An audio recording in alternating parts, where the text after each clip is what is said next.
துணை பொதுச் செயலாளர் சட்டமன்ற உறுப்பினர் தம்பி SS பாலாஜி அவர்களே, ஊடக பிரிவின் முதன்மை செயலாளர் சட்டமன்ற உறுப்பினர் பனையூர் பாபு அவர்களே, இந்நிகழ்வை தொகுத்து நெறிப்படுத்திக் கொண்டிருக்கிற சட்டமன்ற உறுப்பினரும் கட்சியின் துணை பொதுச் செயலாளருமான ஆலூர் ஷானவாஸ் அவர்களே, மாவட்ட செயலாளர்களின் சார்பில் அனைவரையும் வரவேற்று உரையாற்றி அமர்ந்திருக்கிற அரங்க தமிழ் ஒளி அவர்களே,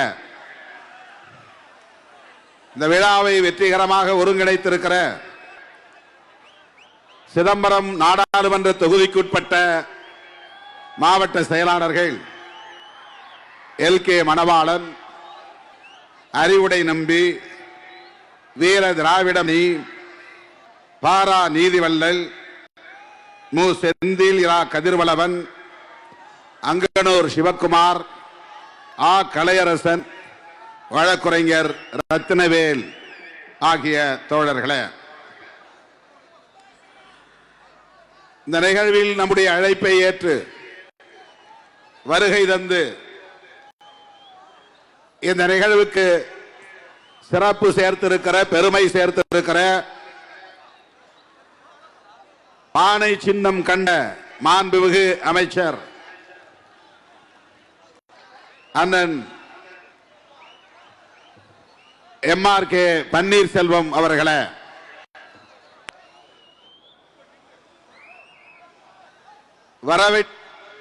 வர இயலாத நிலையிலும் நமக்கு வாழ்த்துக்களை தெரிவித்திருக்கிற அரியலூர், பெரம்பலூர் பகுதிகளில் தேர்தல் பணி பொறுப்பேற்று பணியாற்றிய மாண்புமிகு அமைச்சர் SS சிவசங்கர் அவர்களே, நம்மிடையே சிறப்புரையாற்றி இந்த நிகழ்வுக்கு சிறப்பு சேர்த்திருக்கிற தொழிலாளர் நலத்துறை அமைச்சர் மாண்புமிகு அண்ணன் CV கணேசன் அவர்களே, விடுதலை சிறுத்தைகளின்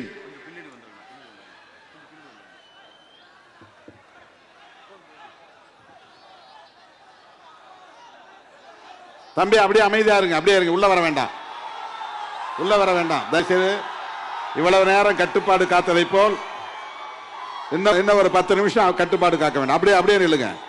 பவுன்சர்களுக்கு நீங்க ஒத்துழைப்பு தரணும், உள்ள வேண்டாம். அதோடு அப்படியே நில்லுங்க, அதோடு நில்லுங்க. உங்களுடைய உணர்ச்சி பிரவாகத்திற்கு நன்றி. விடுதலை சிறுத்தைகள் இந்த அரசியல் களத்தில் தத்தி தத்தி நடைபெற தொடங்கிய காலத்திலிருந்து நம்முடைய விரல்களை பிடித்து வழிகாட்டிய பெருமைக்குரிய மூத்த அரசியல் தலைவர் இன்றைக்கு நாம் அங்கீகாரம் பெற்ற நிலையிலும் ஓடோடி வந்து உச்சி மோந்து நம்மை வாழ்த்தி இருக்கிற பெருமதிப்புக்குரிய அண்ணன் KS அழகிரி அவர்களே,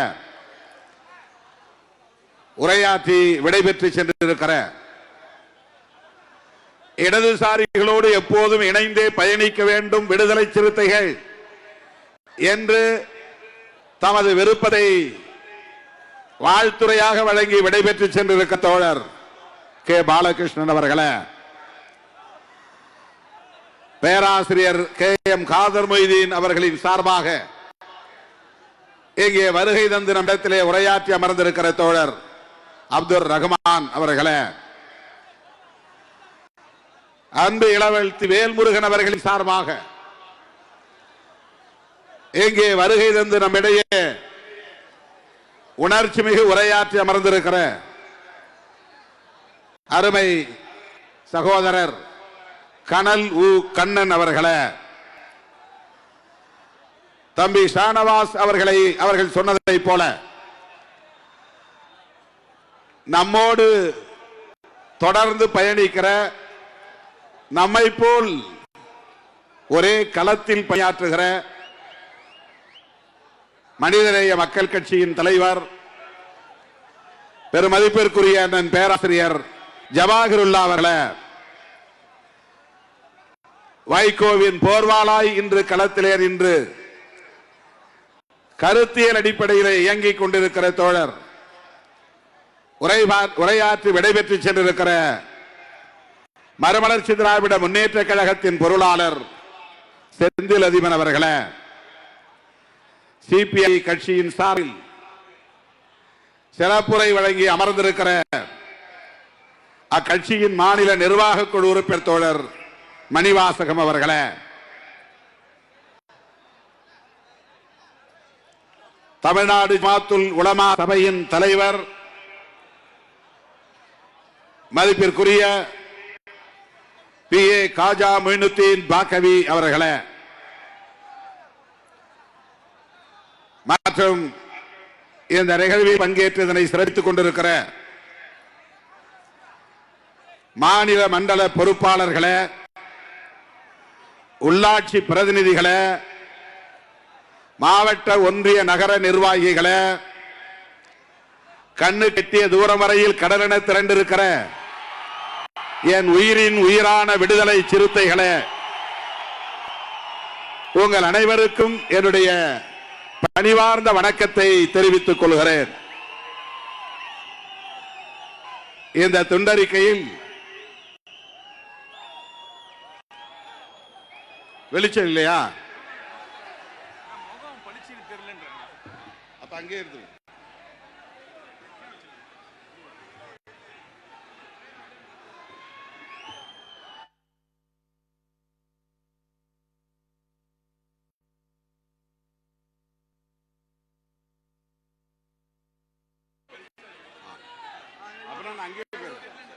அங்கே போயிரு, அப்படியே அங்கே போயிரு.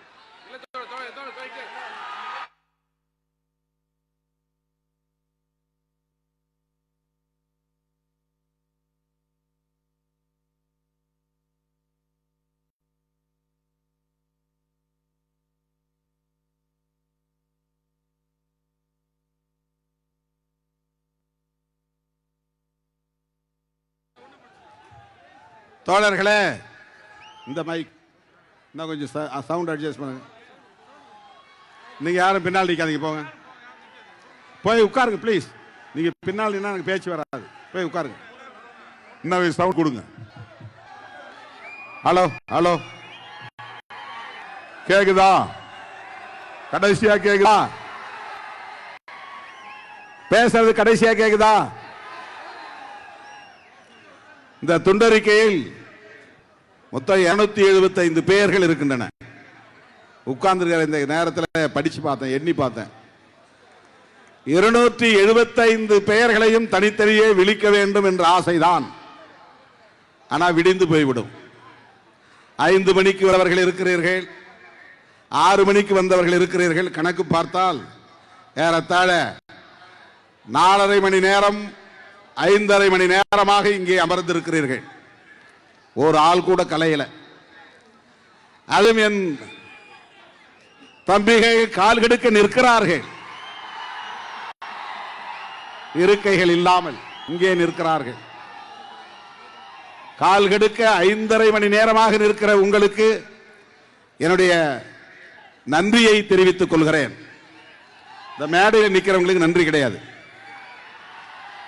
அவங்க என் பேச்சை மீறி அடங்க மறுத்து மேடை ஒழுங்கை காக்க தவறி இருக்கிறார்கள். ஆனால் நீங்கள் கிழித்த கோட்டை தாண்டாமல் அந்த வரம்புக்குள்ளே நின்று 5.5 மணி நேரமாக இருக்கைகளில் அமர்ந்து வேறு எங்கும் கவனத்தை சிதறவிடாமல் தலைவர்கள் என்ன பேசுகிறார்கள் என்பதை பட்டினி கிடந்து கேட்டுக் கொண்டிருக்கிறீர்கள். இப்படி ஒரு இயக்கம் இந்தியாவில் விடுதலை சிறுத்தைகள் கட்சி தான் என்று சொல்லக்கூடிய வகையில் கட்டுப்பாடு மிகுந்த போராளிகள் கொண்டிருக்கிற ஒரு இயக்கம் விடுதலை சிறுத்தைகள் கட்சி. நான் தொண்டர்களை கொண்ட இயக்கம் என்று ஒருபோதும் சொன்னதில்லை. போராளிகளை கொண்ட இயக்கம் அல்லது தலைவர்களை கொண்ட இயக்கம். இந்த நேரத்தில் நான் எண்ணி பார்க்கிறேன், எனக்கு முன்னர் இந்த தொகுதியிலே வெற்றி பெற்ற நாடாளுமன்ற உறுப்பினர் மதிப்பிற்குரிய அண்ணன் முருகேசன் அவர்கள் காலமாகிவிட்டார். அவருக்கு இந்த நேரத்தில் லட்சக்கணக்கான விடுதலை சிறுத்தைகளின் சார்பில் எனது செம்மாந்த வீரவணக்கத்தை செலுத்துகிறேன். அண்ணன் அழகிரி அவர்கள் பேசும்போது சொன்னார், சுவாமி சகஜானந்தா, பெரியவர் இளைய பெருமாள், அந்த வரிசையிலே இன்றைக்கு திருமாவளவன் என்று இந்த வட்டாரத்தில் மக்களின் பேரன்பை பெற்ற வரிசையிலே இடம் பிடித்திருக்கிறார் என்று சொன்னார். அதற்கு முன்னால் முருகேசன் அவர்கள் இருந்திருக்கிறார், வள்ளல் பெருமான் அவர்கள் இருந்திருக்கிறார், தலித் எழில்மலை அவர்கள் இருந்திருக்கிறார். அவர்களில் இன்றைக்கு முருகேசன், வள்ளல் பெருமான், தலித் எழில்மலை ஆகியோர் நம்மிடையே இல்லை. இவர்களை எல்லாம் தேர்வு செய்த தொகுதி திருமாவளவனையும் தேர்ந்தெடுத்திருக்கிறது. திராவிட முன்னேற்ற கழகத்தின் தளபதிகள் அண்ணன் தளபதி அவர்களின் போர்படை தளபதிகள் அண்ணன் MRK பன்னீர்செல்வம் அவர்களும் அண்ணன் சிவசங்கர் அவர்களும் நம்மோடு களத்தில் நின்று வசைமொழிகளை எல்லாம் தாங்கிக் கொண்டு, விமர்சனங்களை எல்லாம் பொறுத்து கொண்டு, இடர்பாடுகளை எல்லாம் கடந்து, பொருளாதார நெருக்கடிகளையும் சுமந்து, வெற்றி ஒன்றே இலக்கு என்று எண்ணி பாடாற்றியதன் விளைவாக என் உயிரின் உயிரான விடுதலை சிறுத்தைகள் அவர்களோடு இணைந்து பணியாற்றியதன் விளைவாக சுவாமி சகஜானந்தா போன்றவர்கள் இந்த மண்ணிலே ஏற்படுத்திய விழிப்புணர்வின் விளைவாக இன்றைக்கு திருமாவளவன் இந்த வெற்றியை பெற முடிந்திருக்கிறது. தேர்தல் ஆணையம் இந்த கட்சியை ஒரு மாநில கட்சியாக அங்கீகரித்து ஆணை பிறப்பித்தவுடன், அறிவிப்பு செய்தவுடன் செய்தியாளர்களை சந்தித்த போது நான் சொன்னேன், இந்த வெற்றியை சிதம்பரம் நாடாளுமன்ற தொகுதி தோழர்களுக்கு நான் காணிக்கையாக்குகிறேன். அதிலும் குறிப்பாக 1999 ஆண்டு நடைபெற்ற நாடாளுமன்ற பொதுத் தேர்தலின் போது, தேர்தல் வன்முறையின் போது ரத்தம் சிந்திய தோழர்களின் காலடியில் இந்த வெற்றியை, இந்த அங்கீகாரத்தை நான் காணிக்கையாக்குகிறேன் என்று சொன்னேன். அந்த உணர்ச்சி பிரவாகத்தோடு உங்கள் முன்னால் நிற்கிறேன். சிதம்பரம் தொகுதியிலும் விழுப்புரம் தொகுதியிலும் நாம் பெற்ற வெற்றி தான் நமக்கு இந்த அங்கீகாரத்தை தந்திருக்கிறது. திராவிட முன்னேற்ற கழகத்தின் பேர் ஆதரவுதான் நமக்கு இந்த வெற்றியை தந்திருக்கிறது. என்றாலும் கூட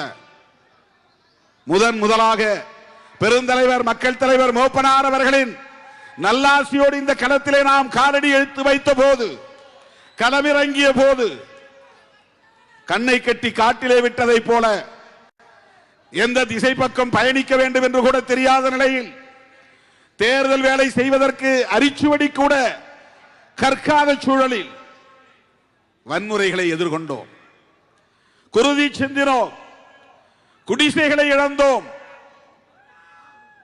தீ வைப்பிலே பல குடிசைகள் எரிந்து சாம்பலாயின. இந்திய அரசியல் வரலாற்றில் வேறு எந்த தொகுதியிலும் நடந்திராத அளவுக்கான தேர்தல் முறை வெறியாட்டம் சிதம்பரம் தொகுதியிலே தலைவிரித்தாடியது. தேர்தலில் தோற்று போவது கூட எனக்கு பெரிய துன்பத்தை தரவில்லை. ஆனால் எனக்காக வாக்களிப்பதற்கு அல்லும் பகலும் உழைத்த சிறுத்தைகள் களத்திலே வெட்டுப்பட்டார்கள், ரத்தம் சிந்தினார்கள். சைக்கிள் சின்னத்திற்காக வாக்களித்த மக்கள் பாதிப்புகளை அடைந்தார்கள், குடிசைகளை இழந்தார்கள், கண்ணீர் சிந்தினார்கள், அந்த சாம்பல் வாடையிலே உருண்டார்கள், புரண்டார்கள். அதை எண்ணி பார்க்கிறேன். கண்ணீர் வடித்தபடி நான் புதுதில்லிக்கு போனேன். KR நாராயணனை சந்தித்தேன். மூப்பனார் அவர்கள் அழைத்து சென்றார். அண்ணன் அழகிரி அவர்களும் உடனிருந்தார். என் கண்ணீரை பார்த்த KR நாராயணன் அவர்கள் தோளில் தட்டி கொடுத்தார். இதையெல்லாம் எதிர்கொண்டுதான் ஆக வேண்டும் என்று தட்டி கொடுத்தார். ஏன் தேர்தலில் நின்றோம் என்று நான் எண்ணி துன்பத்தில் உழன்றேன். எதற்காக நாம் வேட்பாளராக நின்றோம் என்று கவலைப்பட்டேன், கண்ணீர் வடித்தேன். ஒப்புக்காக அல்ல, வெளிச்சத்திற்காக அல்ல. களத்திலே கண்ட கசப்பான அனுபவங்கள் என்னை உறங்க விடவில்லை. எங்கு திரும்பினாலும் ஒப்பாரி ஓலங்கள், எந்த திசைக்கு திரும்பினாலும் வன்முறை வெறியாட்டங்கள். இந்த ஊரை கொளுத்து விட்டார்கள், இந்த வாக்குச்சாவடியை கைப்பற்றி விட்டார்கள், இந்த இளைஞனை கையை வெட்டி விட்டார்கள், நாட்டு வெடிகுண்டுகளை வீசினார்கள்.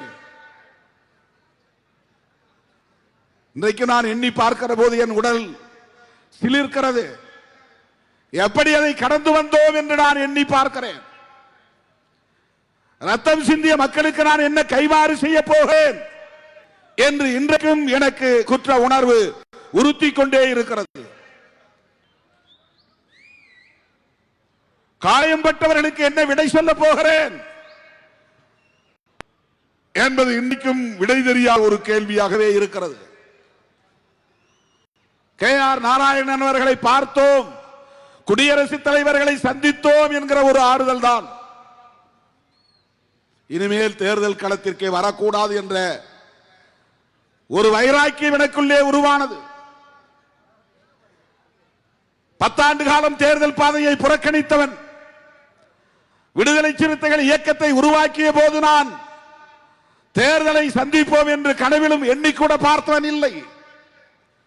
தேர்தல் பாதை வேண்டாம் வேண்டாம் என்று ஊர் ஊராய் கூட்டம் போய் பேசியவன், மதுரை மாவட்டத்தில் தெரு தெருவாக நடந்து போனவன், அலுவலகம் முடிந்த பிறகு மேலூர் வட்டாரத்தில் ஒரு நாளைக்கு ஒரு ஊர் என்று போய் அவர்களை அழைத்து ஒரு இடத்திலே அமர வைத்து நள்ளிரவு 12 மணி வரையில் அவர்களோடு பேசிவிட்டு நந்தே நான் மதுரைக்கு வந்து சேர்வேன்.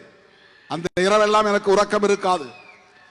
அடுத்த நாள் நான் அலுவலகத்திற்கு செல்வேன். அங்கே போய் எனக்கு உறக்கம் வரும். என்னுடைய இயக்குனர் கூப்பிட்டு என்னை எச்சரிப்பார். அப்படி 10 ஆண்டு காலம் ஓடி உழைத்தேன். எந்த கனவும் எனக்கு கிடையாது. சட்டமன்றம் போக வேண்டும், நாடாளுமன்றம் போக வேண்டும், பதவி சுகம் அனுபவிக்க வேண்டும், பொருளீட்ட வேண்டும், புகழீட்ட வேண்டும் என்கிற எந்த எண்ணமும் கிடையாது. மாவட்டத்திற்கு 100 இளைஞர்களையாவது அம்பேத்கரிய தொண்டர்களாக வளர்த்தெடுக்க வேண்டும், அவர்கள் போராளிகளாக வளர வேண்டும், அதற்காக இந்த வாழ்க்கையை ஒப்படைக்க வேண்டும் என்றுதான் எண்ணி நான் களமிறங்கினேன். 100க்கு 100 இது சத்தியமான வார்த்தைகள். 1999 இப்படியெல்லாம் நீங்கள் அரசியல் செய்து என்ன செய்ய போகிறீர்கள் என்று எனக்கு அறிவுரை சொன்னவர் மக்கள் தலைவர் மூப்பனார். என்னை அழைத்துக் கொண்டு போய் அங்கே விட்டவர் அண்ணன் கே.எஸ். அழகிரி அவர்கள். அப்படி நான் தள்ளிவிடப்பட்டவன். நீச்சல் தெரியாதவனை குளத்திலே தள்ளிவிடுவது போல் தேர்தல் அரசியல் தெரியாத என்னை தேர்தல் களத்தில் இடித்து தள்ளிவிட்டவர் பெருந்தலைவர் மூப்பனார், மக்கள் தலைவர் மூப்பனார். எப்படி அந்த வன்முறையை எதிர்கொள்வது என்று எனக்கு தெரியவில்லை. பாதிக்கப்பட்டவர்களுக்கு எப்படி ஆறுதல் சொல்லுவது, அவர்களை ஆற்றுப்படுத்துவது என்று தெரியவில்லை. அவ்வளவு வன்முறைகளை தாண்டியும் 2.25 லட்சம் வாக்குகளை மக்கள் வாரி வழங்கினார்கள். மூப்பனார் அணியிலேயே போட்டியிட்ட வேட்பாளர்களில் அத்தனை வேட்பாளர்களும் 1 லட்சத்திற்கும் கீழே வாக்குகளை வாங்கினார்கள். மொத்தம் 40 வேட்பாளர்கள் பாண்டிச்சேரி உட்பட. மதிப்பிற்குரிய ப. சிதம்பரம் அவர்கள் கூட 90,000 வாக்குகள் தான். மூப்பனார் அணியிலேயே 1 லட்சத்தை தாண்டி 2.25 லட்சம் வாக்குகளை பெற்ற ஒரே வேட்பாளர் உங்கள் மடியில் தவழ்ந்த திருமாவளவன் பெற்ற வாக்குகள். வன்முறைகளை தாண்டி, வாக்குச்சாவடிகளை கைப்பற்றியதை தாண்டி, கள்ள ஓட்டு போடப்பட்டதை தாண்டி நீங்கள் அள்ளி குவித்த வாக்குகள் மொத்தமே 3 லட்சம் வாக்குகள் என்றால் அதில் 2.25 லட்சம் வாக்குகளை இன்றைக்கு நாம் பெற்றோம். வேறு யாராவது அந்த வாக்குகளை பெற்றிருந்தால் இந்த நபர்தான் அடுத்த முதலமைச்சர் என்று ஊடகத்திலே தூக்கி கொண்டாடி இருப்பார்கள், தோளிலே தூக்கி வைத்து கொண்டாடி இருப்பார்கள். திருமாவளவன் பாவப்பட்ட ஒரு சமூகத்திலே பிறந்தவன், புறக்கணிக்கப்பட்ட ஒரு சமூகத்திலே பிறந்தவன், பின்புலமில்லாத ஒரு குடும்பத்திலே பிறந்தவன். அன்றைக்கு மக்கள் எனக்கு அளித்த அங்கீகாரம் 2.25 லட்சம் வாக்குகள். 1999 நாடாளுமன்ற பொது தேர்தலின் போது சிதம்பரம் தொகுதி மக்கள் வாரி வழங்கிய வாக்குகளின் எண்ணிக்கை 2.25 லட்சம். அதுதான் சமூக அங்கீகாரம். இது ஒரு இயக்கம், இது ஒரு அரசியல் இயக்கம், விளிம்பு நிலை மக்களுக்கான இயக்கம், புறக்கணிக்கப்பட்ட வஞ்சிக்கப்பட்ட மக்களுக்கான இயக்கம். அந்த 2.25 லட்சம் வாக்குகள் நமக்கு தந்த அங்கீகாரம் அது. ஆனால் எனக்கு அடுத்தடுத்து வரக்கூடிய தேர்தலில் நிற்க வேண்டும் என்ற ஆசை இல்லை. அப்படி நான் பின்வாங்கினால் இந்த இயக்கத்தின் எழுச்சியை தடைபட்டு போகும். இந்த இயக்கத்தின் மீது வைத்திருக்கிற மக்களின் நம்பிக்கை தகர்ந்து போகும். ஏதோ ஒரு எதிர்பார்ப்பு இருக்கிறது. சுவாமி ஜெகஜானந்தா அவர்களை ஏற்றுக்கொண்ட இந்த தொகுதி மக்கள், பெரியவர்கள் இளைய பெருமாள் அவர்களை தூக்கி கொண்டாடிய இந்த மக்கள், KVS மணியை ஏற்றுக்கொண்ட இந்த மக்கள், திடுமென 10 நாள் இடைவெளியில் களத்திற்கு வந்த திருமாவளவனை ஏற்றுக்கொண்டார்களே, இது எப்படி? இது எனக்கான அங்கீகாரம் என்பதை விட இவர்கள் யாரோ ஒருவனை தேடிக்கொண்டிருக்கிறார்கள், ஏதோ ஒரு தலைவனை தேடிக்கொண்டிருக்கிறார்கள், யாரோ ஒருவன் நமக்கு வேண்டும் என்று தேடிக்கொண்டிருக்கிறார்கள். அப்படி ஒரு ஆளாக என்னை அவர்கள் பார்க்கிறார்கள் என்று நான் புரிந்து கொண்டேன். மக்களின் அந்த எதிர்பார்ப்புக்கு நான் தீனி போட வேண்டும் என்கிற அடிப்படையில் தான் மனம் ஒவ்வாமலேயே அடுத்தடுத்த தேர்தல்களில் நான் நிற்க நேர்ந்தது. ஒருபோதும் தோல்வியை கண்டு நான் துவண்டதில்லை, வருந்தியதில்லை, ஐயோ என்று நான் பதறியதில்லை. வாக்குப்பதிவு முடிந்து வாக்கு எண்ணிக்கை நடக்கிற இடத்திற்கு நான் போனதே இல்லை. அதை ஒரு பொருட்டாக நான் எடுத்துக்கொள்ளவே இல்லை. தேர்தல் முடிவுகளை தொலைக்காட்சிகளில் அறிவிக்கிற போது கூட ஆர்வமாக நான் போய் உட்கார்ந்ததை பார்த்ததில்லை. தம்பிகளாக பார்த்து வந்து சொன்னால் உண்டு, அவ்வளவுதான். எனக்கு அதில் ஆர்வம் கிடையாது. அப்படித்தான் இருந்தேன். ஆனால் சிதம்பரம் நாடாளுமன்ற தொகுதியை சார்ந்த மக்கள் என்ன எதிர்பார்க்கிறார்கள்? எதுவுமே நான் செய்யவில்லையே. அவர்களே செலவு செய்து விளம்பரம் எழுதினார்கள், அவர்களே செலவு செய்து சைக்கிளை தூக்கி கட்டினார்கள், அவர்களே விடிய விடிய விடிய என்று வரவேற்பு கொடுத்தார்கள்.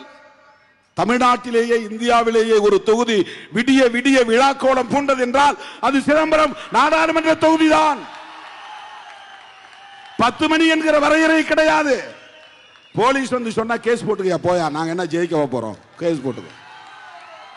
11 மணி ஆச்சு, 12 மணி ஆச்சு, 1 மணி ஆனது, என்னை இறங்க விடவில்லை. ஊர் ஊராக இழுத்து கொண்டு போனார்கள். அப்படி நடந்தது 1999 ஆண்டு நடைபெற்ற நாடாளுமன்ற பொது தேர்தல். ஒரு விழாக்கோலமாக இருந்தது, பிறகு போர்க்களமாக மாறியது, அதுவே சமூக அங்கீகாரமாக மாறியது. அதனால்தான் சிதம்பரம் தொகுதி கடலூர் மாவட்டம் சிறுத்தைகளின் தாய்மடி என்று நான் திரும்ப திரும்ப சொல்லுகிறேன். இன்றைக்கு ஒரு மாவட்டத்தில் இருந்து மட்டும் இவ்வளவு பேர் திரண்டு வந்திருக்கிறீர்கள். இது மாநில அளவில் நடக்கிற மாநாடா அல்லது கடலூர் மாவட்டத்தின் சார்பில் நடக்கிற மாநாடா என்று சொல்லக்கூடிய வகையிலே பல்லாயிரக்கணக்கிலே திரண்டு வந்து இந்த நிகழ்ச்சியை சிறப்பித்துக் கொண்டிருக்கிறீர்கள். என் வாழ்நாள் முழுவதும் நான் நன்றி கடன் பட்டு இருக்கிறேன். கடலூர் மாவட்டத்து சிறுத்தைகளுக்கும் பொதுமக்களுக்கும் நான் நன்றி கடன் பட்டு இருக்கிறேன். ஆனால் ஒன்று, இதை நீங்கள் புரிந்து கொள்ள வேண்டும். விடுதலை சிறுத்தைகள் கட்சிக்கு ஒட்டுமொத்தமாக 100 விழுக்காடு இந்த விளிம்பு நிலை மக்கள் வாக்களித்தாலும் அது வெற்றிக்கு போதாது. அந்த வெற்றிக்கு ஜனநாயக சக்திகளின் ஆதரவும் தேவை. 3 லட்சம் வாக்குகள் இருக்கிறது இந்த ஒடுக்கப்பட்ட மக்களின் வாக்குகள் என்றால் அந்த 3 லட்சத்தையும் பெற்றால் வெற்றி பெற முடியாது. கூடுதலாக நமக்கு 1 லட்சம் அல்லது 1.5 லட்சம் வாக்குகள் தேவை. சிதம்பரம் தொகுதியிலே இதுவரையில் நான் 6 முறை போட்டியிட்டு இருக்கிறேன். 99, 2004, 2009, 2014, 2019, 2024. இதிலே முதல் முறை மூப்பனாரோடு போட்டியிட்டது. அது 3வது அணி. 2.25 லட்சம் வாக்குகள். வெற்றிக்கு வாய்ப்பில்லை. இரண்டாவது முறை எந்த அணியிலும் நாம் போட்டியிட சேரவில்லை, தனித்து போட்டியிட்டோம், அம்பு சின்னம் பெற்று வந்தோம். 2,51,000 வாக்குகளை பெற்றோம். 99 பெற்ற வாக்குகளை விட கூடுதலாக வாக்குகளை பெற்றோம். 25,000 வாக்குகள் கூடுதலாக பெற்றோம். வெற்றி இல்லை. எஞ்சிய 4 முறை திமுக கூட்டணியில் இணைந்து போட்டியிட்டோம். அதில் 3 முறை வெற்றி பெற்றிருக்கிறோம். 4 முறை திமுக கூட்டணியிலே நாம் இணைந்து போட்டியிட்டோம். 2009, 2014, 2019, 2024. அதுல 2014 மட்டும்தான் திமுக கூட்டணி தோல்வி அடைந்தது. நாமும் தோற்றோம். 3 முறை இன்றைக்கு நாடாளுமன்றத்தில் அடியெடுத்து வைத்திருக்கிறோம் என்றால் திராவிட முன்னேற்ற கழகத்தின் நல்லாதரவின் அடிப்படையில் தான். கடந்த தேர்தலில் அண்ணன் தளபதி ஸ்டாலின் அவர்கள் இதே பகுதியில் பேசுகிற போது சொன்னார், ஒரு சிறுத்தையை வெற்றி பெற வைப்பதற்காக 2 சிங்கங்களை களத்தில் இறக்கி இருக்கிறேன். ஆனா அண்ணன் பேரு வேங்கையின் மைந்தன். அது வேங்கைன்னா சிங்கம் கிடையாது. அண்ணனை பொறுத்த வரையிலும் புலிதான். இவர் டைகர். வேங்கைனா வேங்கையின் மைந்தன் தான். வேங்கைக்கு பிறந்த வேங்கை என்று பொருள். வேங்கைனா அது ஒரு வகையான டைகர், அது புலி இனத்தை சார்ந்தது. வேங்கைனா சீட்டான்னு அர்த்தம். சிறுத்தை புலி, சிறுத்தை நம்ம சொல்றோம், ஆக்சுவலா சிறுத்தை என்பது புலி இனம். அதை முழுசா சொல்லணும்னா சிறுத்தை புலின்னு தான் சொல்லணும்.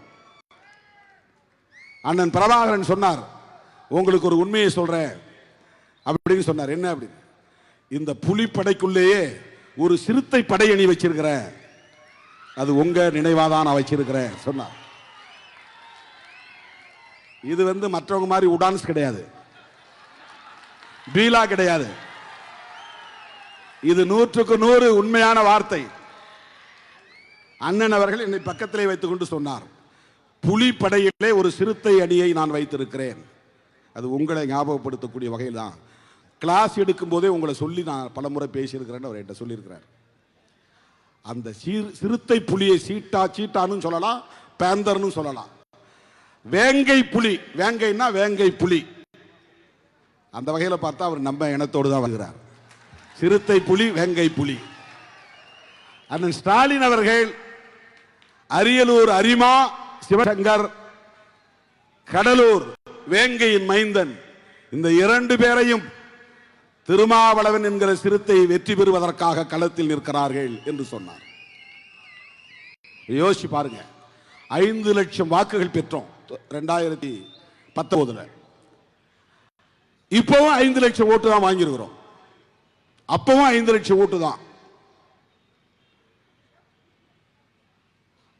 2019 மொத்தம் 6 தொகுதியில 5 தொகுதிகள் ஒரு தொகுதியோடு போட்டி போடுகிறது. அது என்ன தொகுதி தெரியுமா? காட்டுமன்னார்குடி. அந்த ஒரு தொகுதி தனியா நிக்குது. 5 தொகுதியும் காட்டுமன்னார்குடியோட மோதுது. மற்ற 5 தொகுதியிலும் அதிமுக அதிகமா ஓட்டு வாங்கிட்டே போறான். நீ எவ்வளவு ஒரு நாள் ஓட்டு வாங்க, என்கிட்ட நீ தோத்துதான் ஆகணும் அப்படின்னு நின்னது காட்டுமன்னார்குடி. காட்டுமன்னார்குடியில் மட்டும் நாம் பெற்ற வாக்கு பிற 5 தொகுதிகளிலும் நமக்கு குறைந்த வாக்குகளை ஈடு செய்து 3000 மேலே நின்றோம். அவ்வளவு வாக்குகளை அது ஈடு செய்தது. அந்த காட்டுமன்னார்குடி வேங்கை மைந்தன் முட்டம் இருக்கிற கிராமம், அவரின் சொந்த கிராமம். தோழர்களே, கடலூர் மாவட்டம் தாய்மட்டி என்று சொன்னால் காட்டுமன்னார்குடியை எப்படி சொல்லுவது? சிறுத்தைகளின் கருவறை என்றுதான் சொல்ல வேண்டும், கற்பக்கிரகம் என்றுதான் சொல்ல வேண்டும். 2019 5 லட்சம் வாக்குகள். இந்த தொகுதியில் மொத்தம் தலித்துகள் 3லிருந்து 3.5 லட்சம் வாக்குகள் இருப்பார்கள். 3.5 லட்சம் வாக்குகள். 100 விழுக்காடு 3.5 லட்சத்தையும் வாங்கினாலும் கூட வெற்றி பெற முடியாது. அப்ப வெற்றி பெறுவதற்கு கூடுதலாக 1.5 லட்சம் வாக்குகள் தேவைப்படுகின்றன. அவ்வளவு வாக்கையும் நமக்கு வாரி வழங்குவதற்கு யார் காரணம்? திராவிட முன்னேற்ற கழகம். அண்ணன் தளபதி மு.க. ஸ்டாலின் அவருடைய தளபதிகள் அண்ணன் எம்.ஆர்.கே. பன்னீர்செல்வம் அவர்களும் அண்ணன் எஸ்.எஸ். சிவசங்கர் அவர்களும். இந்த அரசியலை நீங்க புரிஞ்சுக்கணும். இது பாராட்டுவதற்காக சொல்லுவதல்ல, முகஸ்துதிக்காக சொல்லுவதல்ல. இந்த கணக்குகளை புரிந்து கொள்ள வேண்டும். பல பேர் திடீரென அம்பேத்கரியவாதிகள் வருவான். ஏன் இவர் திமுகவோட இருக்கிறார், ஏன் இவர் அண்ணா திமுகவோட கூட்டணி போறாரு, ஏன் இவர் தனிச்சு நிக்க மாட்டார், தனிச்சு நின்னா நாம ஆட்சியை பிடிச்சிடலாமா? அதெல்லாம் பால பாடம். அது அரசியல் அரிச்சுவடி தெரியாதவர்கள் பேசுகிற பேச்சு. அரசியல் அரிச்சுவடி தெரியாதவர்கள் பேசுகிற பேச்சு. தலித் அல்லாதவர்கள் வாக்குகளை 1.5 லட்சம் வாக்குகள் கொண்டு வந்து நம்முடைய சின்னத்திலே போட வைப்பது என்பது ஒரு போராட்டம். ஏன்னா கட்சி தொடங்கின உடனே விஜயகாந்துக்கு தமிழ்நாடு முழுக்க கிளைகளை திறக்கிறாங்க. கட்சியை தொடங்கின உடனே நண்பர் விஜய்க்கு எல்லா தரப்பிலிருந்தும் ஒரு ஆதரவு வெளிப்படுகிறது. நாம கட்சி தொடங்கின உடனே தலித் அல்லாதவர்கள் நம்ம எதிராக பார்க்கிற ஒரு உளவியல் இங்கே ஏற்கனவே கட்டமைக்கப்பட்டிருக்கிறது. திருமாவளவன் என்ன செய்தான், யாருக்கும் தீங்கு செய்தானா என்ற கேள்விக்கே இடமில்லை. திருமாவளவன் ஒரு தலித், அவ்வளவுதான். ஓட்டு போடாதே. இது இந்த தொகுதிக்கு மட்டுமல்ல, இந்தியா முழுவதும் இருக்கிற உளவியல். தலித்துகள் ஒருபோதும் சாதி பார்க்க மாட்டார்கள். தலித் அல்லாதவர்கள் எல்லாவற்றிலும் சாதி பார்த்துதான் முடிவெடுப்பார்கள், கவனமாக இருப்பார்கள். எஸ்சியா இருக்கிறவன் காங்கிரசுக்கு ஓட்டு போடுவான், இந்திரா காந்தின்னு பெயர் வைப்பான், நேருன்னு பெயர் வைப்பான், திமுகவுக்கும் வேலை செய்வான், அதிமுகவுக்கு வேலை செய்வான். யார் வேட்பாளர் என்ன சாதி பார்க்க மாட்டான். ஆனால் இந்தியா முழுவதும் எஸ்சி அல்லாத மக்களிடையே ஒரு பொது உளவியல் கட்டமைக்கப்பட்டிருக்கிறது. அதற்கு யாரும் இப்போது இருப்பவர்கள் பொறுப்பல்ல. காலம் காலமாக சனாதனம் அப்படி ஒரு உளவியலை இந்த சமூக கட்டமைப்பிலே நிறுவி இருக்கிறது. சனாதன தர்மம் அப்படி உருவாக்கி வைத்திருக்கிறது. அதனால் நாம போய் நின்னா வேண்டாம்.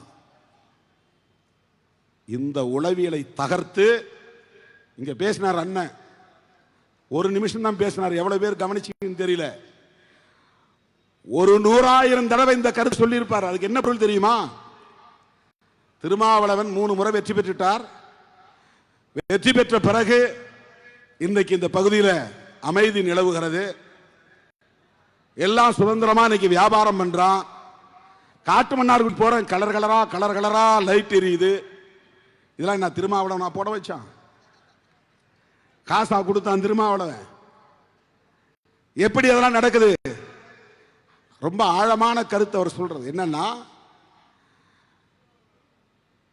விடுதலை சிறுத்தைகள் வந்தால், திருமாவளவன் வெற்றி பெற்றால் எஸ்சி மக்களை எல்லாம் வன்முறை திசை வழியிலே கொண்டு போய் விடுவார். நாள்தோறும் இங்கே சாதி சண்டை நடக்கும். பிற சாதி மக்கள் சுதந்திரமாக இருக்க முடியாது, விவசாயம் செய்ய முடியாது, தொழில் செய்ய முடியாது, வியாபாரம் செய்ய முடியாது, பிரச்சனை செய்வார்கள், நன்கொடை கேட்டு வந்து தொல்லை கொடுப்பார்கள், தினந்தோறும் சாதி கலவரம் நடக்கும். இப்படி ஒரு கருத்து வேகமாக பரப்பப்பட்டது,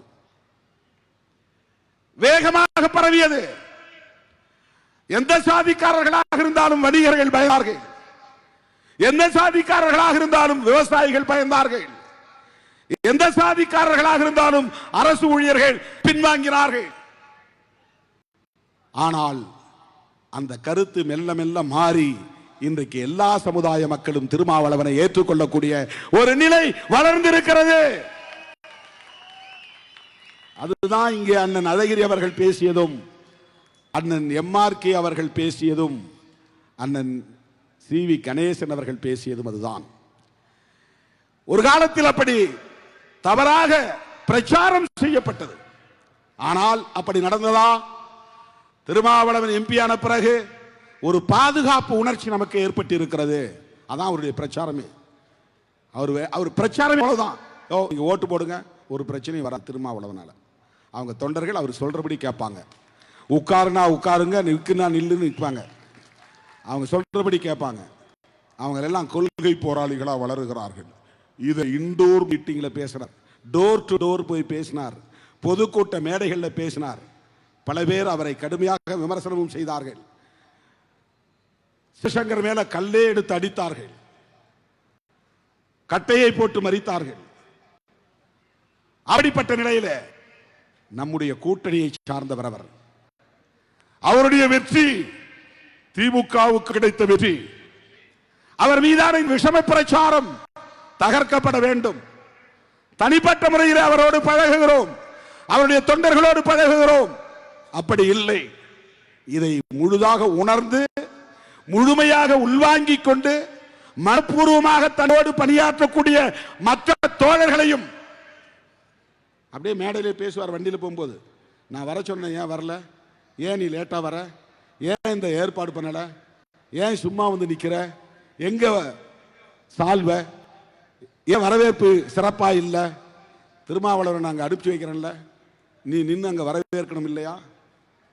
கடுமையா பப்ளிக்ல பொதுமக்கள் மத்தியில் கண்டித்து பேசியிருக்கிறார். இதெல்லாம் நாம் கற்றுக்கொள்ள வேண்டிய அணுகுமுறைகள். அவரை பாராட்டுவதற்காக நான் சொல்லவில்லை, அதற்காக இந்த மேடையை நான் பயன்படுத்தவில்லை. அதை எதிர்த்து நிற்பது என்பது எவ்வளவு பெரிய போராட்டம். போய் இரவுல திமுக தொண்டர்கள் அண்ணன் பேச்சை கேட்டு சின்னம் வரைஞ்சிட்டு வருவாங்க. காலையில் பார்த்தா அதை அழிச்சு கிடக்கும், அவங்க அழிச்சு போட்டுருவாங்க. ஏன் இவன் சின்னதை கொண்டாந்து இங்க வரைகிற? ஓ திமுக கூட்டணி ஓட்டு வேணா நாங்கள் போடுறோம், இங்க வந்து வரையாத, சண்டை போடட்டார். அதுக்கு தனியாக ஆளப்பட்டு எனக்கு தெரியாது, இவ்வளவு ஓட்டு வந்தாகணும். சிதம்பரமா மாநகரத்தில் ஓட்டு குறையக்கூடாது, கூடுதலா 5000 ஓட்டாவது அதிகம் காட்டணும். வார்டுக்கு வார்டு ஒவ்வொருத்தரையும் தனித்தனியா கூப்பிட்டு கடுமையா பேசி வார்டுல இவ்வளவு ஓட்டு அதிகமா வாங்கி காட்டணும். இதுதான் தேர்தல் பணி.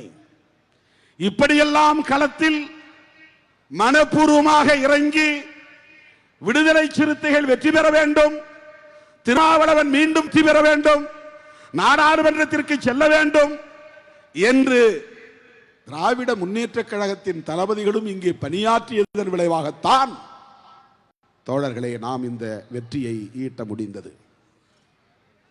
இதை நாம் புரிந்து கொள்ள வேண்டும். நேரத்துக்கு தகுந்த மாதிரி முடிவெடுத்து தப்பு தப்புன்னு ஜம்ப் ஆகிட்டு போகக்கூடாது.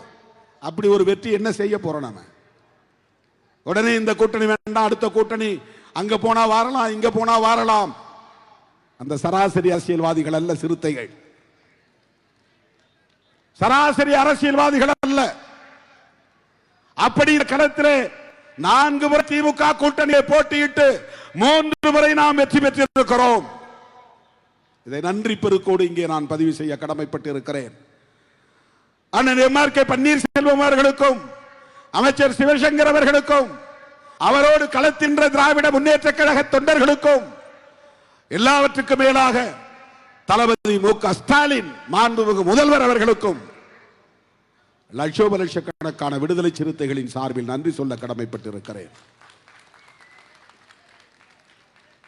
நன்றி உணர்வு மனித மாண்புகளிலேயே சிறந்த உணர்வு, மிகச்சிறந்த உணர்வு. நன்றி மறந்துவிடக் கூடாது. எனதருமை தோழரே, இந்த சின்னத்தை பற்றி ஆளு ஷானவாஸ் சொன்னார். அண்ணன் அதை சுருக்கமா சொல்லிட்டு அப்படியே கடந்து போயிட்டார். இந்த தேர்தலில் நாங்கள் நிற்கிற போது சிந்தனை செல்வன் அவர்கள் சொன்னதை போல ஒரு ஊசலாட்டம் தோழர்கள்லாம் சொன்னாங்க. தோழர் ரவிக்குமார் அவர்களும் ஒரு முறைக்கு 2 முறை சிந்தித்து முயற்சி முடிவெடுங்கள், வேண்டுமானால் நீங்கள் விழுப்புரத்தில் நில்லுங்கள், நான் சிதம்பரத்தில் போகிறேன், தோற்றால் கூட பரவாயில்லை, நீங்கள் வெற்றிட்டாக வேண்டும். என்னை விழுப்புரத்தில் நிற்க சொன்னார்.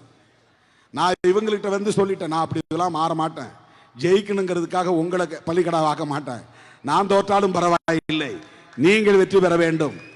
போன தேர்தல் அப்படிதான் அவரை வந்து நான் உதயசூரியன் சின்னத்தில் நீங்க நில்லுங்கன்னு சொன்னேன். நான் தோற்றாலும் பரவாயில்ல, யாராவது ஒருத்தர் நாடாளுமன்றத்துக்கு போகணும். அவர் உதயசூரியன்ல ஜெயிச்சா கூட அவர் சிறுத்தையாக தனித்திருப்பார். அந்த உணர்வு மிக்கவர். சின்னத்தினால ஒன்றும் அரசியல் மாறிவிடாது, உணர்வுகள் மாறிவிடாது, சிந்தனைகள் மாறிவிடாது. 2019 பல பேர் அப்படி போய் முடிவெடுத்தார்னு சொல்லி நம்முடைய தோழர்கள்லாம் வருத்தப்பட்டாங்க. நான் தான் முடிவெடுத்தேன். தோழர் 2 பேர்ல ஒருத்தர் தோற்றாலும் பரவாயில்ல, நான் தோற்றாலும் பரவாயில்ல, நீங்க நில்லுங்க. நீங்க உதயசூரில் நில்லுங்க, நீங்க போங்க பார்லிமெண்ட் சொன்ன. சிந்தனை செல்வனும் கேட்டார், இடம் மாறி நிக்கலாமா? 5 முறை நின்னாச்சு, திரும்பவும் அங்கதான் நிக்கணுமா? வென்றாலும் தோற்றாலும் சிதம்பரத்தில் தான் நிற்பேன் என்று சொன்னேன். இங்க வரும்போதெல்லாம் பத்திரிகையாளர் கேட்பாங்க, சார் இங்க நிப்பீங்களா நிக்க மாட்டீங்களா? ஏன் அந்த கேள்வி? இங்க தான் நிப்ப சொன்னேன். இவர் அண்ணனை பார்க்கும்போது அவர் தான் சொன்னார், ஏன் அதெல்லாம் ஒன்றும் மாற்று கருத்தெல்லாம் வேண்டாம், நாம பார்த்துக்கலாம் வாங்க. இப்ப என்ன செய்யணும்? போய் அந்த லிஸ்ட் எடுத்துட்டு போனோம், இண்டிபெண்டன்ஸ் சிம்பிள் எடுத்துட்டு போனோம். நான் போய் அவர்கிட்ட காட்டின நாற்காலி சின்னம் எல்லாம் இருக்கா? நாற்காலின்னா அதிகாரத்தின் குறியீடு, அது சிறப்பா இருக்குமே, மக்கள்கிட்ட போய் ரீச் ஆகுமே அப்படின்னு நான் சொன்னேன். அவர் அமைதியா இருந்தார். அப்புறம் எனக்கு பக்கத்தில் இன்னொரு சிம்பல் தெரிஞ்சுது, மேசை, டேபிள். இது கூட நல்லாதான் இருக்கு, இது வந்து ஸ்டேபிளா நிற்கும். டேபிள்ங்கிறது ஒரு ஸ்டேபிளா நிற்கக்கூடியது. நாற்காலி கூட இப்படி தள்ளினா சாஞ்சிரும், டேபிள் அவ்வளோ ஈஸியாக சாய்க்க முடியாது. அதனால மேஜை சின்னத்தை எடுத்துக்கலாமா அப்படின்னு நான் சொன்னேன். அவர் அப்படி புரட்டிட்டே வந்தவர், இதாங்க இதான் உங்க சின்னம், இதை எடுத்துங்க அப்படின்னாரு. என்னன்னு பார்த்தா பானை. பானை சின்னம் கண்டவர் அண்ணன் MRK பன்னீர்செல்வம் அவர்கள். நான் தயங்கினேன், என்னன்னா பானை, அதை பானையை உடைச்சிருவலாம் சொல்லுவானுங்களே அப்படின்னு சும்மா சொன்னேன். அவர் சொன்னாரு, பானை பிடிச்ச கை பாக்கியசாலின்னு சொல்லுவாங்க கிராமத்தில்.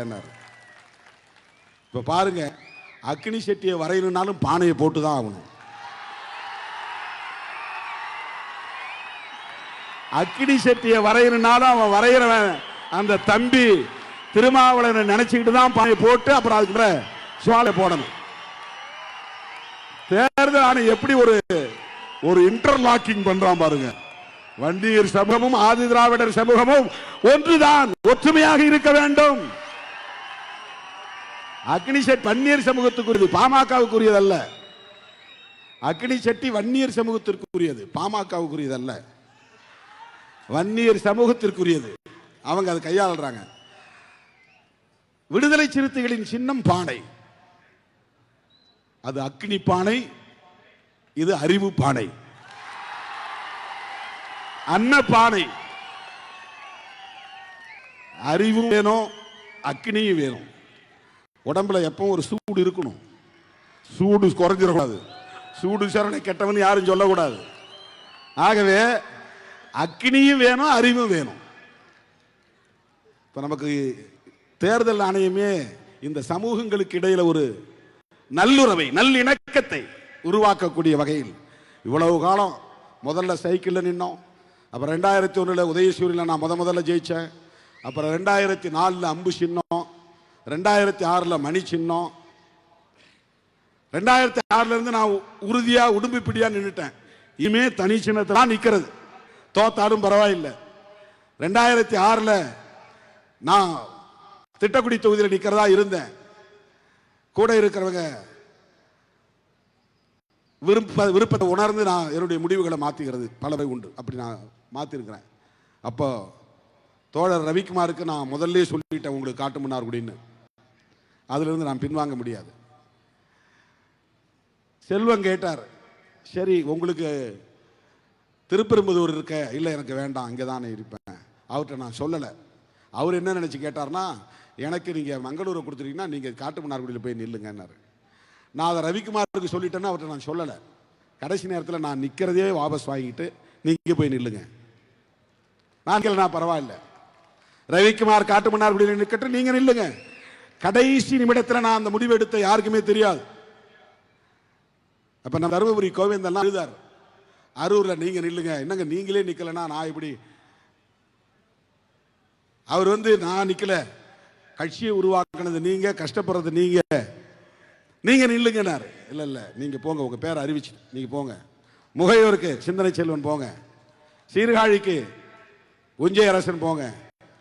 அதுக்கு பிறகு அங்கேயும் இங்கேயும் கையேந்தி காசு வாங்கி அவங்களுக்கு கொண்டு போய் கொடுத்து ஊர் ஊராக பிரச்சாரம் பண்ணதில் அப்போ ரெட்டலையிலே நிற்கலாங்கிற கருத்து வந்தது.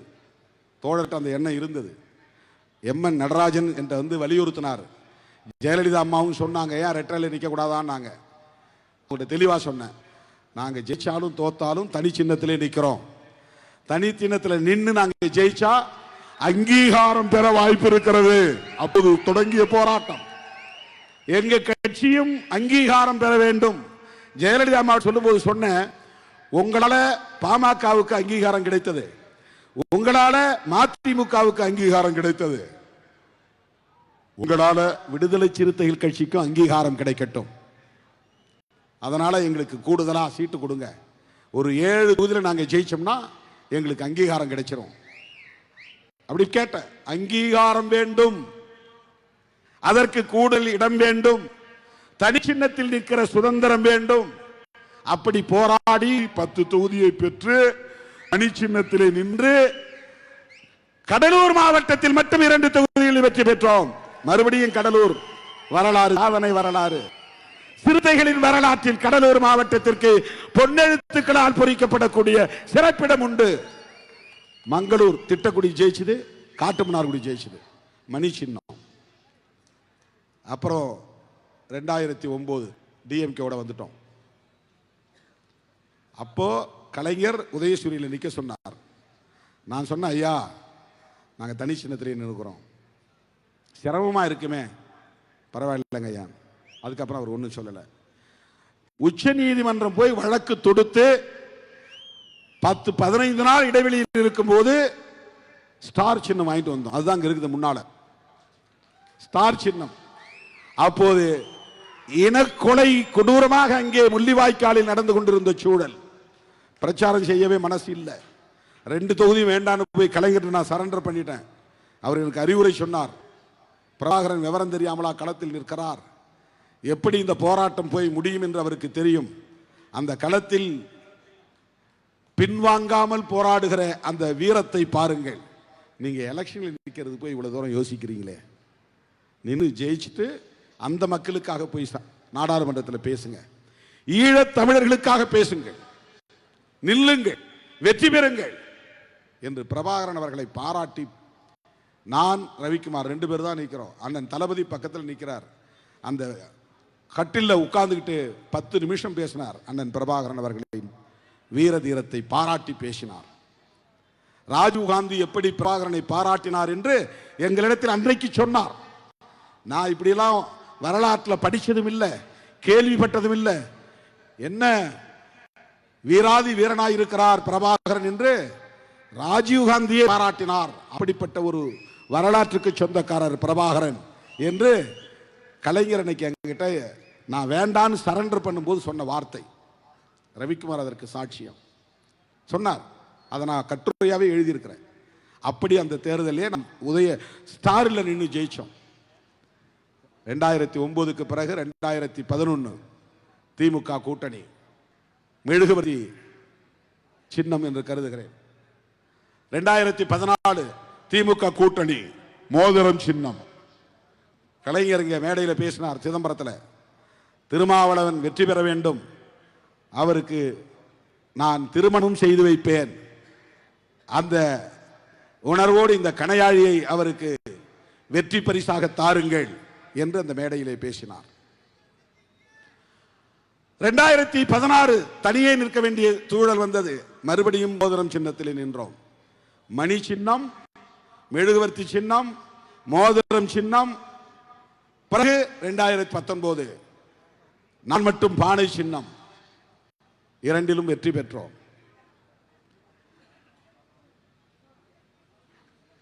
2024 2021 சட்டமன்ற தேர்தல் 6 இடங்கள், 6லும் பானை சின்னத்தில் போட்டியிட்டோம். 4 தொகுதிகளில் வெற்றி பெற்றோம். 2 தொகுதிகள் பொது தொகுதிகள். திருப்போரூர் பொது தொகுதி, நாகப்பட்டினம் பொது தொகுதி. தலித் அல்லாத மக்களும் சேர்ந்து வாக்களித்து விடுதலை சிறுத்தைகளுக்கு இந்த மகத்தான வெற்றியை தந்தார்கள். 4 தொகுதிகளில் பானை வென்றது. 2024 2 நாடாளுமன்ற தொகுதிகளில் பானை சின்னங்களில் போட்டியிட்டோம். 2ம் வெற்றி பெற்றது. 2 எம்பி வெற்றி பெற்றால் அங்கீகாரம், 7 எம்எல்ஏ வெற்றி பெற்றால் அங்கீகாரம். அதான் தேர்தல் ஆணையத்தின் கிரைட்டீரியா. தோழர்களே, இன்றைக்கு ஒரு மாநில கட்சியாக நம்மை தேர்தல் ஆணையம் அங்கீகரித்திருக்கிறது.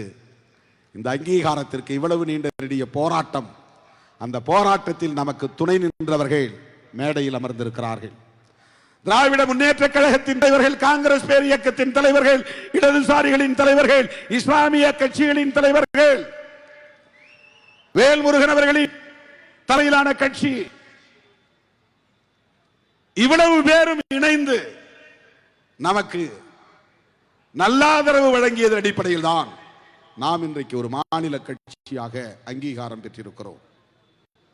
இது சாதாரணமான வெற்றி அல்ல, ஒரு மகத்தான வெற்றி. இதை தக்க வைத்துக் கொள்ள வேண்டுமா வேண்டாமா? உங்களை பார்த்து கேட்கிறேன், இந்த வெற்றியை தக்க வைத்துக் கொள்ள வேண்டுமா வேண்டாமா? இந்த சின்னத்தை தக்க வைத்துக் கொள்ள வேண்டாமா? ஒவ்வொரு எலெக்ஷன்லயும் ஓட்டு பர்சன்டேஜ் காட்டணும், அப்பதான் அந்த சின்னத்தை தொடர்ந்து கொடுப்பாங்க. அந்த வெற்றி இல்லைன்னா சின்னம் பறி போயிடும். சின்னம் பறி போயிடும். முன்னெல்லாம் ஒரு தடவை கொடுத்துட்டா ஒன்ஸ் அலாட்டட்னா அலாட்டட், அவ்வளவுதான். இப்போ ஒவ்வொரு முறையும் அந்த மாநிலத்தில் உள்ள வாக்காளர்களின் மொத்த தொகைக்கு ஏற்ப, வாக்கு பதிவாகக்கூடிய வாக்காளர்களின் எண்ணிக்கைக்கு ஏற்ப இத்தனை சதவீதம் வாக்குகள் பெற வேண்டும் என்ற ஒரு வரையறை இருக்கிறது.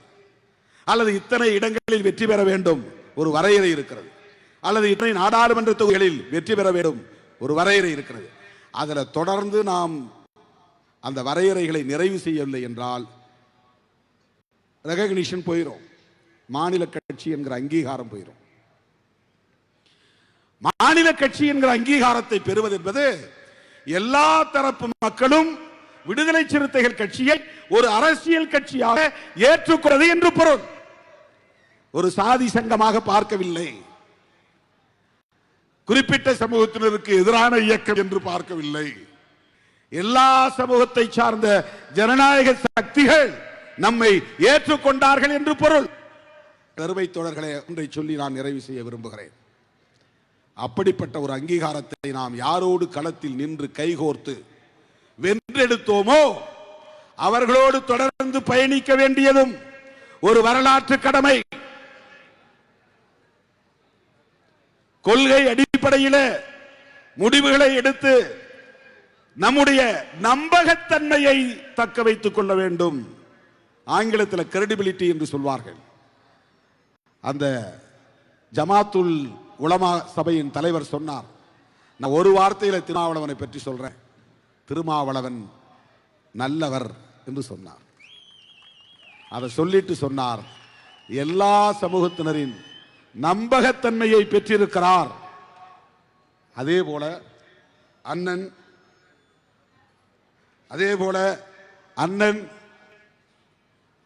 அழகிரி அவர்கள் சொன்னார், நம்பகத்தன்மை, இவரை நம்பலாம், இவர் தன்னுடைய நலனை முன்னிறுத்தி கூட்டணிக்கு எதிராக போய்விட மாட்டார் என்று நம்பலாம். அதை கடந்த காலங்களில் நாம் நிரூபித்து காட்டியிருக்கிறோம்.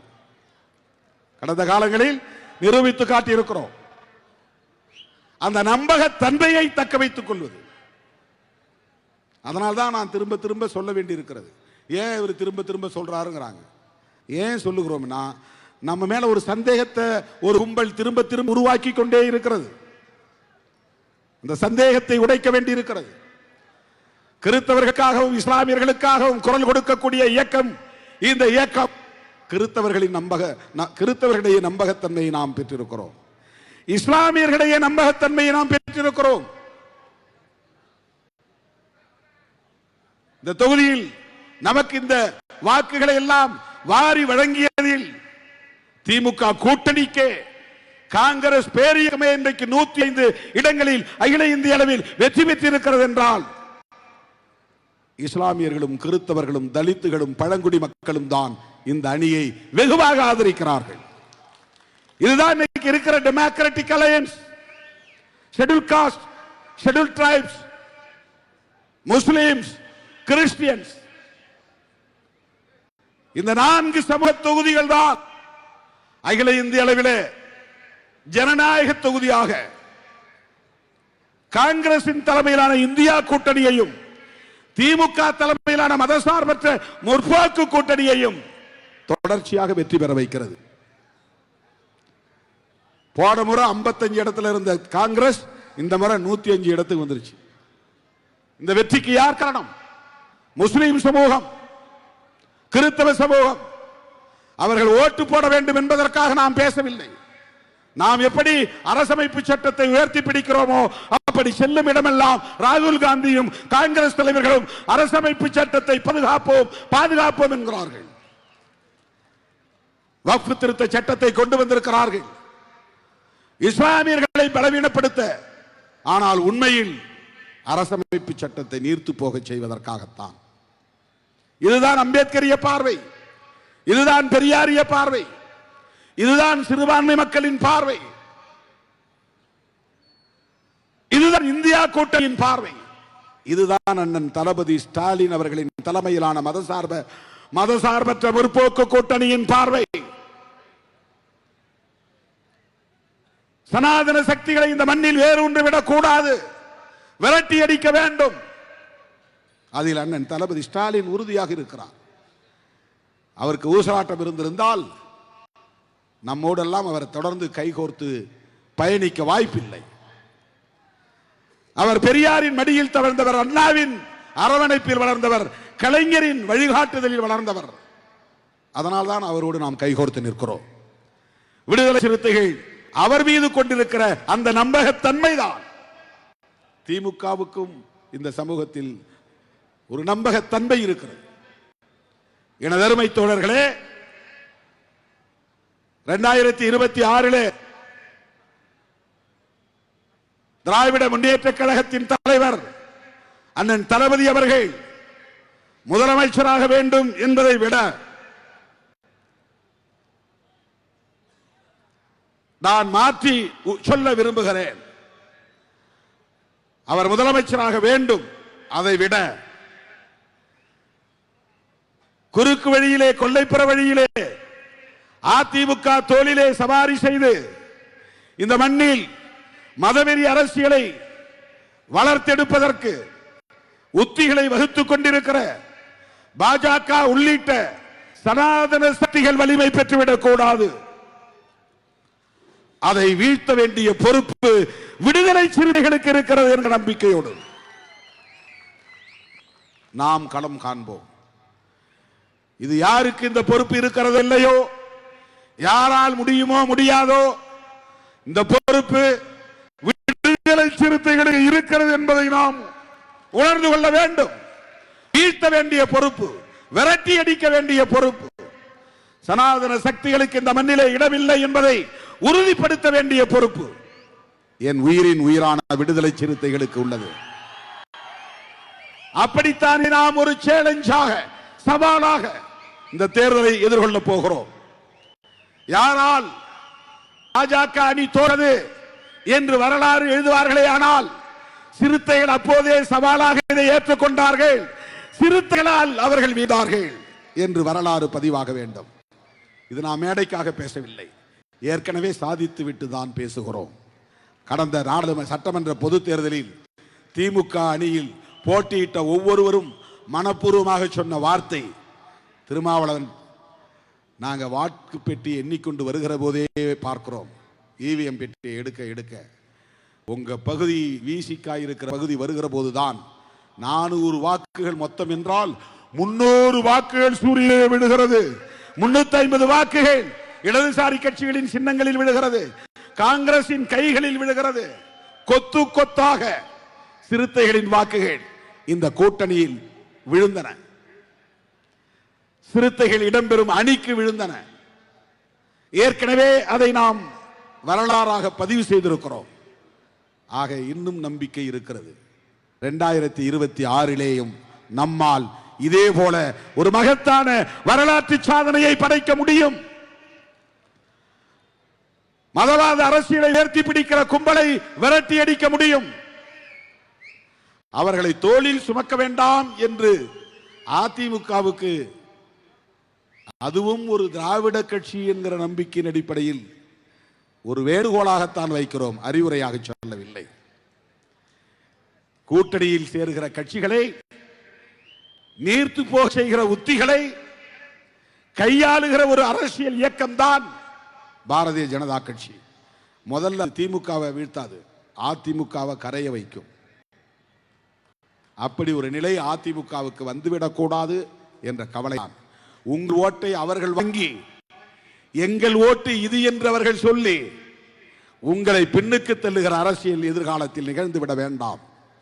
பிராமண சமூகத்தில் பிறந்திருந்தாலும் ஜெயலலிதா அம்மையார் சொன்னார், மோடியால் ஏடியா மோதி பார்க்கலாமா என்று கேள்வி எழுப்பியவர்.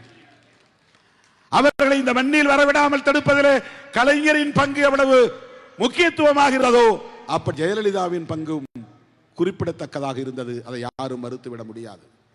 ஜெயலலிதா அம்மையாரின் உண்மையான வழித்தோழர்களாக இருந்தால் அண்ணன் எடப்பாடி பழனிசாமி அவர்கள் பாரதிய ஜனதாவுக்கு இங்கே ஒரு வாக்கு வங்கியை உருவாக்குவதற்கு இடம் கொடுக்காமா என்பதனுடைய கேள்வி. திமுகவை வீழ்த்துகிறோம் என்கிற பெயரால் சனாதன சக்திகளை வலுப்படுத்தி விட வேண்டாம், வளர்த்து விட வேண்டாம். ஒன்றை நீங்கள் புரிந்து கொள்ள வேண்டும்.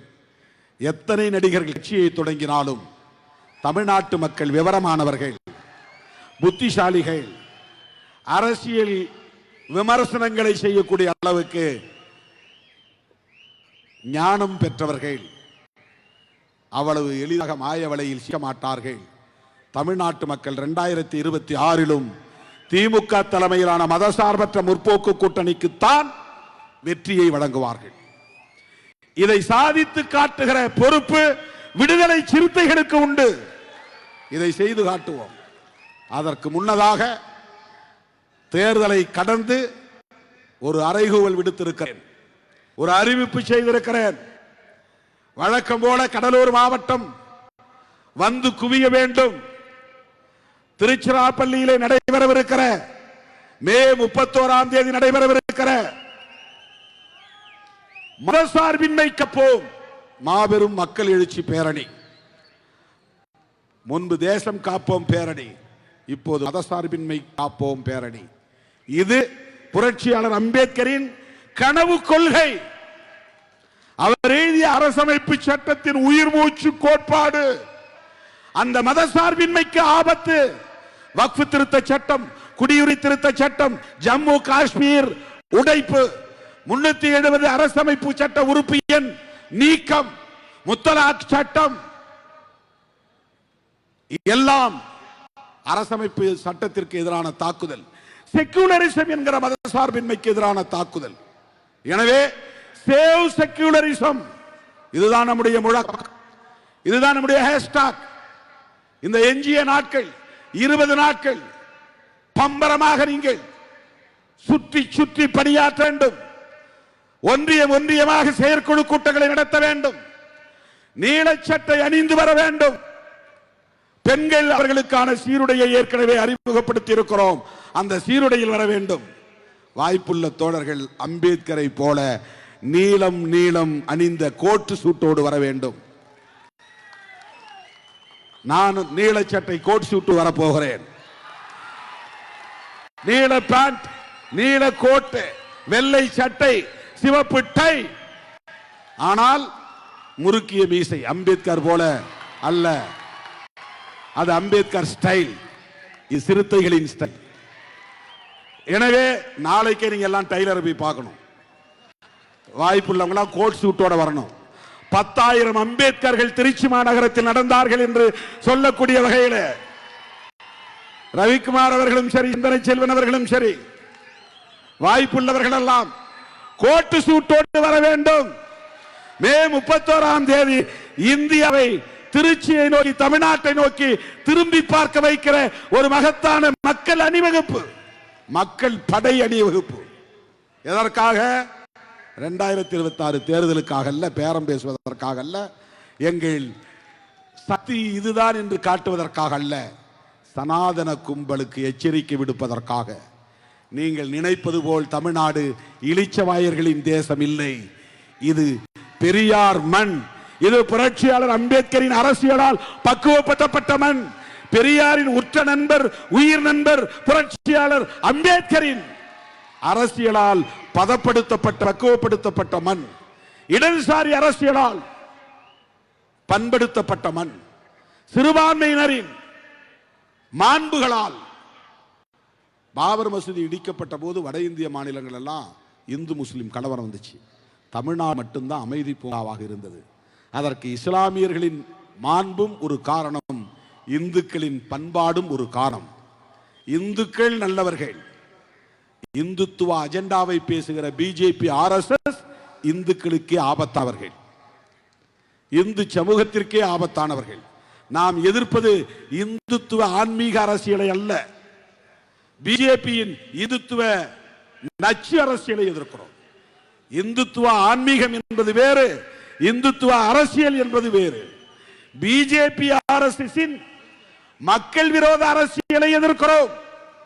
நடராஜரின் மீது நம்பிக்கை வைத்திருக்கிற மக்கள் நாங்கள் விமர்சிக்கவில்லை. பாருங்க, நடராஜர் நமக்கு எவ்வளவு பெரிய துணை செய்திருக்கிறார். நேற்றைக்கு முதல் நாள் இந்த இடத்துல சரியான மழை.